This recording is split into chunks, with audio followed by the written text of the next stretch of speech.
Hello there, welcome to our journey to the world of TCP IP. Today we are going to learn how computers talk to each other over networks using something called TCP IP. So basically, what is TCP IP? Alright, let's dive in. Imagine TCP IP as a set of rules that computers follows to have conversations with each other. It's a kind of like following rules to play games or share stories.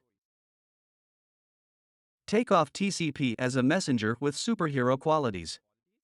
It ensures that your messages reach your friend without any parts getting lost no matter how far away they are. Example: sending a message. Imagine you are sending an email to your friend.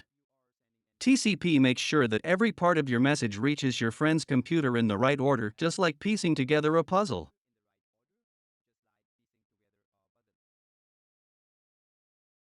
Now picture IP as a clever detective. It helps computers find each other's location on the network. It's similar to knowing your friend's home address to visit them. Thinking of IP as a GPS for your messages. It guides them to the right address, which is your friend's computer on the network, like delivering a digital package. Before computers exchange information, they do a handshake to introduce themselves. It's just like saying hi before you start a chat. When you meet new friends, you share names first, right?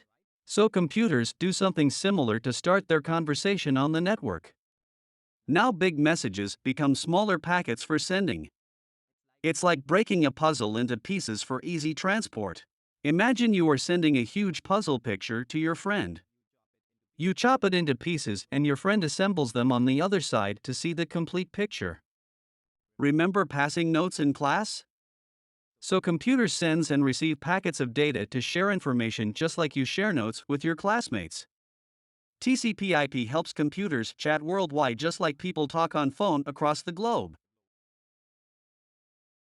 Okay, so always try and have some practice by sending messages using TCP IP rules. You are the tech wizards now. So in conclusion, congrats on mastering TCP IP basics. Keep exploring and have fun discovering more about computer networks.